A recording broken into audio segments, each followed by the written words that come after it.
стандартын хэрэгжлийн асуудал амар маш чухал болчиход байна. Одоо сэтгүүлч болгол асууж байна.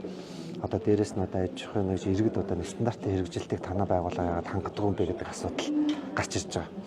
За хуулиараа бол одоо төрийн хяналтын тухай хууль, одоо стандартчил техникийн зохицуулалт, тохирлын үнэлгээний итгэмжлийн тухай манай хоёр хуулийн дээр нь стандартын хэрэгжилтийг бол одоо салбарын хяналтын газар тавина, тухайн хариуцж байгаа одоо байгууллага тавина гэдэг тийм залттай. Тэгэхээр манайх бол стандартын хэрэгжилтээр бол хяналт тавих тийм санкц байхгүй.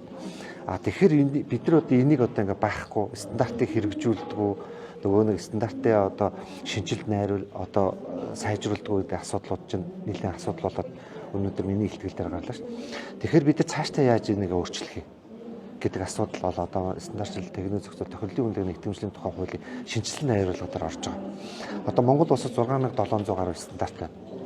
Тэрний хэрэгжилтийг бол яам тамгын газар дээр очиж одоо манайх одоо гэж хянахаар байгаад байгаа. Бид нар бол иргэн аж ахуйн нэгжээр очихгүй. За танаа дээр боловсролын яам дээр тэдний стандарт байна. Одоо хүнсэн дээр 650 стандарт байна. Барилга дээр одоо 600 гаруй стандарт байна. Эрүүл мэндээр 700 стандарт байна. За та нар энэ стандартыг хэрэгжилтийг ямар төвшөнд яаж зохион байгуулсан бөгөөд салбарын хяналт дээр стандартаар яаж хяналт тавьсан юм? Яаж одоо стандартын хэрэгжилтийг хангуулсан гэдэг асуудал дээр салбар дээр нь очиж одоо тухайн яам тамгын газар дээр нь очиж тэр асуудлыг тавихаар тийм зохицуулт хийгдээд явж байгаа. Одоо ингээд аваад үзвэл манайх 6700 орчим стандарт байна гэдэг. Энийх нь 44.8% нь болохоор олон улсын стандарт нийцсэн байна гэж.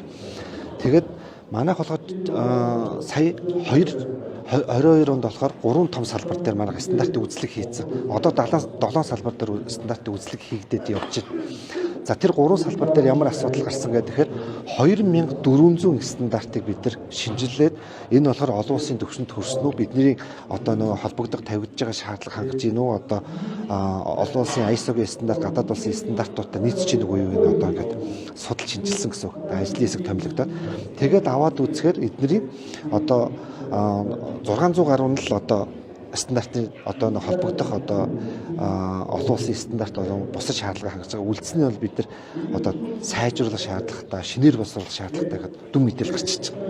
Тэгээ 2 жилийн хугацаа өнгөрсөн одоо тэр сайжруулах шаардлагатай стандартын ерөөсө 10% л бид нар боловсруулаад нөгөө нэг дараагийн үзлэг хийх 5 жилтэйгээ бараг залгачих гэдэг. Одоо 3 жилийн хугацаа өнгөрч байна. Тэгэхээр бид нар энэ стандартуудынхаа үзлэгийг хийсэн тэрнийхээ мөрөөр одоо манай холбогдох бодлогын яамдууд болон холбогдох мэргэжлийн холбоод стандартын хэмжил зүйн засгийн газар маань маш яралтай тэрийг ойрын хугацаанд нийцүүлж ажиллахгүй бол одоо нэг үзлэг хийчихэл хайчдаг.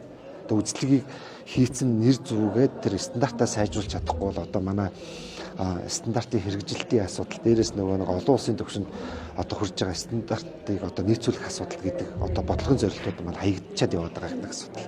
Одоо эрүүл мэндийн стандартыг л одоо жишээ болгоод аваад үзэхэд манай дээр 700 гаруй стандарт үүслэхэд 135 л одоо энэ одоо олон улсын түвшинд одоо гадаад улсын одоо дэвшилтийн технологи гэсэн стандартыг шаардлага хангаж байгаа. Үлдсэн нь бол одоо нөгөө эмчилгээ, нөгөө тоногдох хөөрөмж одоо бусад чиглэлийн стандартууд ингээд хоцрогдсон байна. Нэг зайлшгүй шаардлага одоо зайлшгүй одоо өөрчлөх шаардлагатай гэж. Одоо нөгөө нэг 10 жилийн өмнө эмчилжсэн эмчилгээний арга байна, тоногдох хөөрөмж байна. Одоо дэлхийн нийт чинь нөгөө технологийн хувьд, инновацийн хувьд маш хурдтай өөрчлөгдөж байгаа болохоор стандартаа маш хурдан богино хугацаанд одоо өөрчилж, шинжилж одоо тэр инновац технологи шингээж явахгүй бид нар одоо ингээл хуучин арга барилтайгаа одоо хуучин стандартаа ноцолж ятал дараагийн юм шинжийн юмнууд гараад ирээд яваад байгаа гэсэн. Одоо бол нөгөө засгийн газраас ийм бодлого барьж шээ нөгөө нэг иргэд аж ахуйн нэгж одоо аж ахуйн нэгж дээр очиж хяналт тавихд ерөөсөн стандартаар л тавьж байгаа. Стандартын шаардлагыг хангах юм бол тэр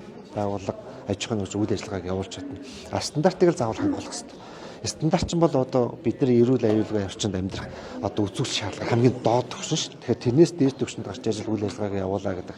Одоо болохоор одоо нэг салбарын хяналтын газрууч ч болохоор хяналтын хуудас гэж одоо тэргээрээ хяналт тавьдаг.